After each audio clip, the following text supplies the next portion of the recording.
This is Lisa from Mobile Tech Review, and here's going to be one of the most exciting gaming laptops that we reviewed this year because this is the Alienware 15 R3. That means the late 2016 edition with NVIDIA Pascal GTX 10 series cards. And I say one of the most exciting, not because ASUS and MSI don't make really great gaming laptops too, but I think that Alienware is the most well-known. When friends say, I want to get a gaming laptop, they say, I'm going to get an Alienware, even if they don't mean that, because it's just the most well-known brand. And Alienware has gone through from being a small boutique maker to being owned by Dell for a decade now. And the good part about that is the folks in Miami, the Alienware folks, are still there running semi-independently, but they get the scale of manufacturing cost savings that Dell affords. So you get something that now is not so mind-bogglingly expensive the way Alienwares used to be.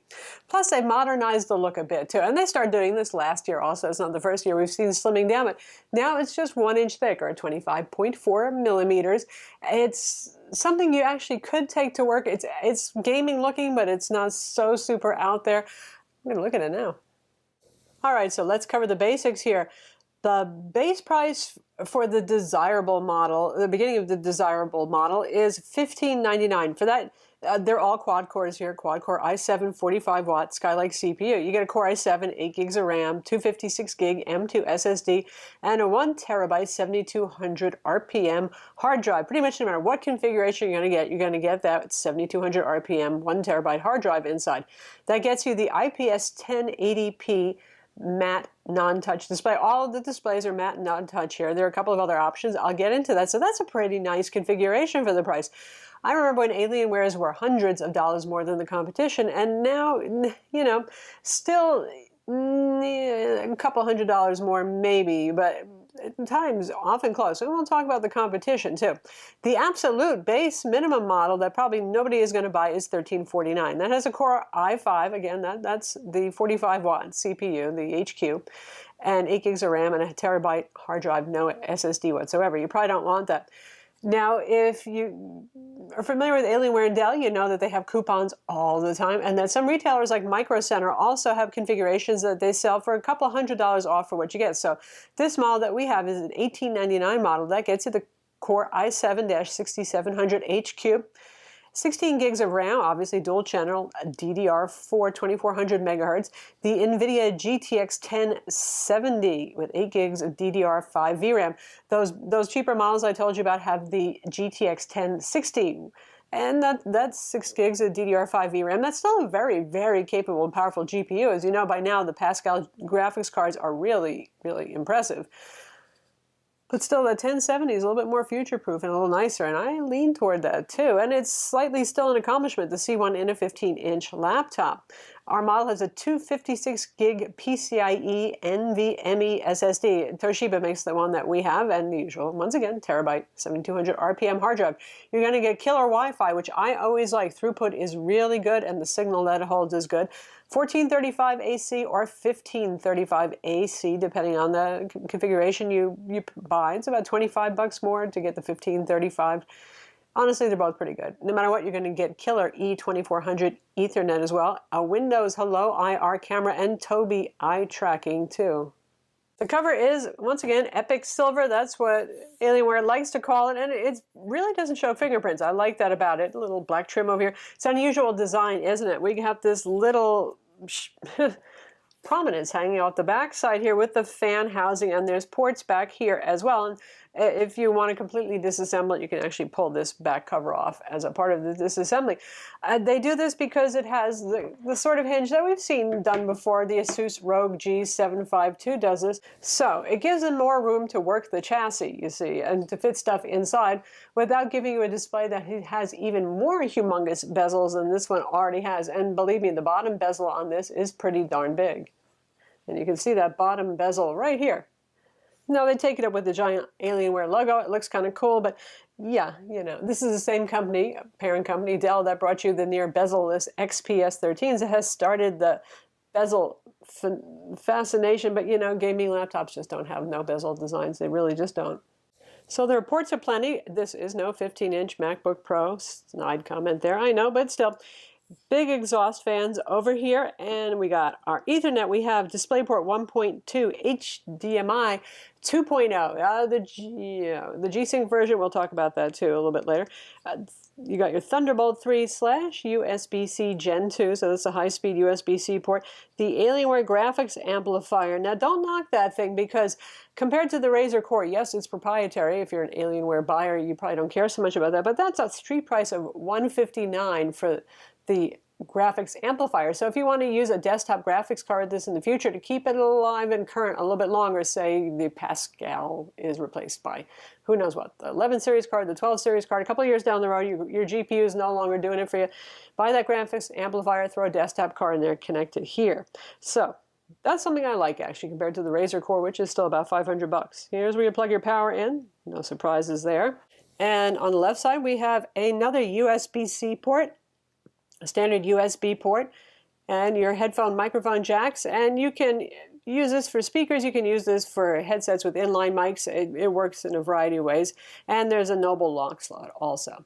And on the right side, another regular old USB 3.0 port type A. So you got plenty of ports to work with here, obviously. And I know that's important to some of you who buy these actually more for pro applications than for gaming. There are those of you who use these for video editing, for heavy-duty Photoshop work and that sort of thing, and you want to have a lot of ports, don't you? But one thing that's missing here, no SD card slot. What is 2016, the year of I hate the SD card slot? I don't know.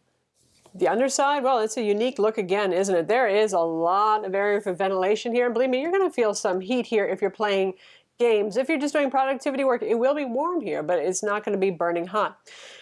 Just Phillips head screws, not too many of them either, to unscrew, and then you can take off the bottom cover. And inside, you'll see, it's just a work of tidiness, a work of art. Everything is just so easily laid out for upgrades. Now that's actually a secondary chassis cover that you see, all the black plastic there. So if you want to get further down, if you want to get to the battery and stuff like that, you're going to have to take off the inner chassis cover too. But everything that you normally would want to access, the SSD slots, which are ample. You know, you've got two full-size SD slots, 2280, and then one half-height one as well, and the drive bay and the wireless card. It's in the RAM slots, 2 RAM slots. It's easy to get to, which I like. Build quality, fit, finished, everything on this laptop is wonderful, which is what you come to expect for an Alienware. If you're paying a couple $100 extra, you're going to get that. The soft touch deck here is nice. It's not overly grippy either. It's a little bit less sticky than the XPS 15 on the inside, for example. All the corners are put together nicely. Just good machining. And the keyboard deck itself just looks like an inviting thing. This is a light-up trackpad. Of course, we have the Alien FX. You can control the LED lighting. There's LED lighting on the side edges. The Alien logo on the back lights up, and you can have multi-zone, multicolor lighting on the keyboard itself. This is a very nice trackpad. It's very responsive, 2 very soft touch buttons. I prefer that, the soft touch buttons. I also really like it when the trackpad has some form of real obvious delineation, because I tend to sit and play games in semi-dark, and probably a lot of you do too. Now, I might be using a mouse or a controller, but every so often you got to reach to the trackpad to do something or other, particularly if you're using a controller and not a mouse, so it's good to have that. The keyboard is obviously not one of the chiclet-style keyboards that's pretty common these days. It's more of your traditional, has bevels towards the edges keyboard. It is a wonderful keyboard to type on. As somebody who types thousands and thousands of words a week, writing reviews and so on, I really enjoy this keyboard. Key travel is good. It's very, very quiet keyboard. It's very firm. I haven't experienced any ghosting when playing games. Just really well done. And of course, on the left-hand side, you have the usual programmable macro keys for your games, or really for anything else you're doing too. Up on the top row, you have some quick controls so you can get to the Alien FX. If you want to turn the LED lighting that's going on everywhere here off instantly, just want it off, you're going into work, you can do that. And speaking of that backlit keyboard and light show that you can enable and disable, this is the software right here, the Alienware Command Center. So we've got Alien FX, and you can do anything you want with your colors here. And there's a couple of different themes you can choose from too. So we can go with something like that. If you want just a bunch of presets, there's a preview button so you can see what you're doing. You get the idea right there. We have Alien Fusion, which is really just a bunch of settings right here. What happens with your hard drive, your desktop background settings. A lot of these are just quick access to Windows system settings, honestly. And then we have Alien TactX, which is your programmable macro keys. And while we're looking at Alienware software, here's the sound version of Command Center. So you've got controls for your audio, for your microphone, your HD audio recording, and you've got a bunch of different presets over here. So, you know, we can switch between first-person shooter, racing games, all that sort of thing. music versus movies for multimedia. And the sound fires from the front edges on each side on this one. It's a stereo sound system. If you go up for the 17-inch Alienware, you get 2.1. It's got a subwoofer. Really no room in it for this one. And sound quality on this, you'll hear this when we play some games, is really very good, very nice.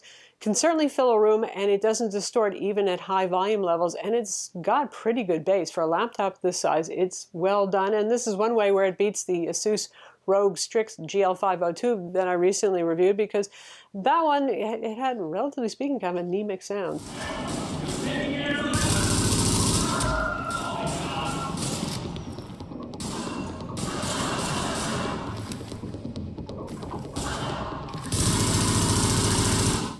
Now let's talk about displays. We have the base model, which is a 300 nit IPS matte non-touch display. That's actually the base model. That's a pretty nice spec. It's made by LG Philips, this panel. This model does not have G-Sync, but the good news is it actually has NVIDIA Optimus switchable graphics, so it can automatically switch to dedicated graphics as needed, like when you're playing a game or if you're rendering video, and otherwise use integrated graphics. So there's actually a real benefit to going with this, because battery life is a whole lot better using integrated graphics, which is Intel HD 530 graphics.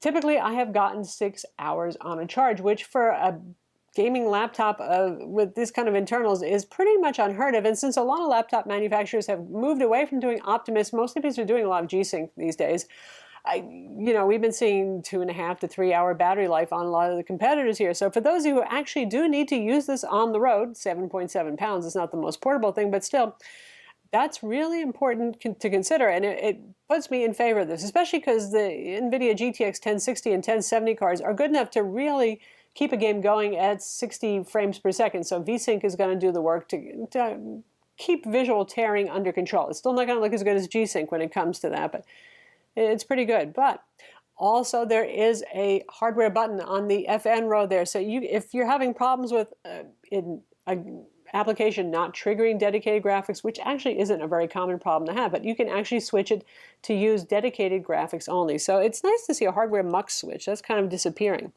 Now, if you go with the 1080 hertz, that's a high refresh panel. This one is 60 hertz, so you can actually overclock this display up to about 100 hertz if you want it. But anyway, the 120 hertz panel, right now, it varies from week to week what's on Alienware's website, but it's being bundled only with the 1060 graphics card, not with the 1070. Don't know why that is. That'll probably be different in another week. Anyway, that one does have G-Sync, so no Optimus, and the hardware switching button doesn't do anything. It's disabled there because G-Sync is tied directly from the graphics card to the display. It's hardwired there, so you don't get any switchable graphics. It's going to be using dedicated graphics the whole time. There you would get about 3 hours of battery life for productivity work, again, streaming video. I'm not talking about gaming. It would be a lot shorter with any of these models for gaming.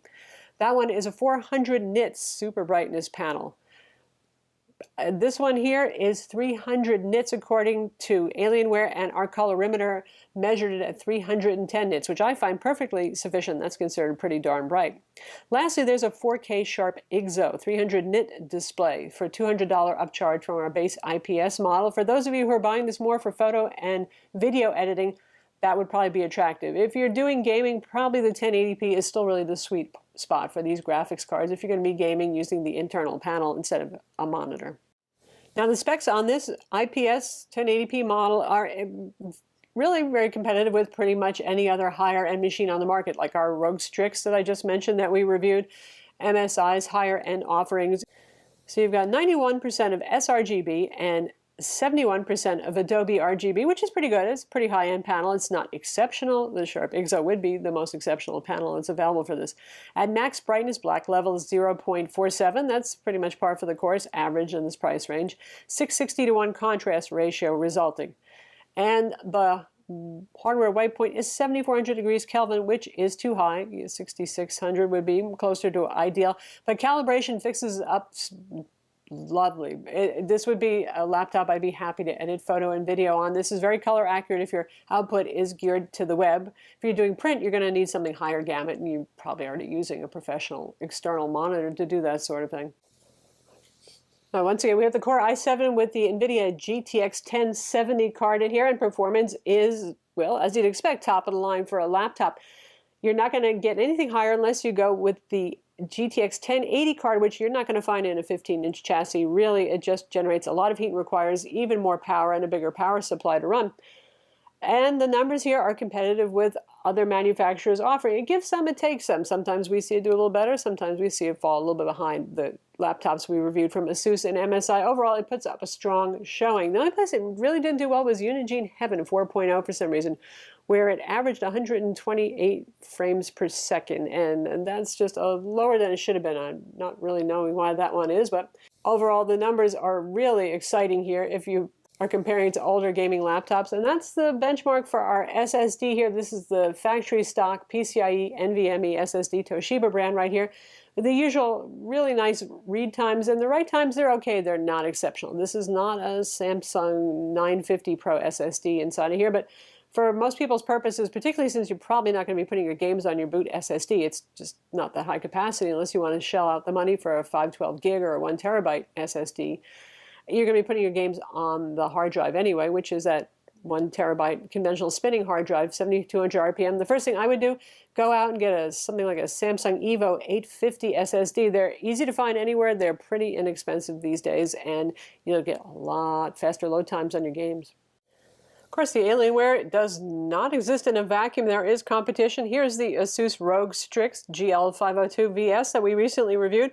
Also 15.6-inch, just about the same specs. It has a G-Sync display, so no Optimus. That means shorter battery life, but aesthetically, the Alienware wins out. It looks like a higher quality piece. The ROG has a slightly plasticky look, even though the lid actually is brushed black aluminum. The rest of it is plastic. However, the benefit there is that the ROG is a lot lighter. ASUS claims it's 5.1 pounds. We measured it on our scale, and it's closer to 5.5 pounds according to our scale, but that is still a lot less than 7.7 if you actually need to carry something around. And the ASUS ships with a 180-watt charger, same GTX 1070M, so that really isn't enough juice. You might see it actually drain while you're gaming, the battery that is, and they did that to give you a lighter charger since it's supposed to be a light laptop, whereas Dell's doing it the right way. Here's the charger. It's thin, actually, but it has a big footprint. That's a 240-watt charger. That is sufficient to charge the laptop when you're gaming and more. It consumes about 210 watts or so when we're gaming, so you've got headroom there. That's a good thing. And this is almost comic relief here. This shows you how far Alienware has come in slimming down their laptops. This is the Alienware 15 next to the MSI Dominator GT73 VR, the latest generation 17-inch. Yes, this is 17-inch. Yes, it's big, but Alienware's 17-inch model, now up to the R4, is also significantly a lot thinner.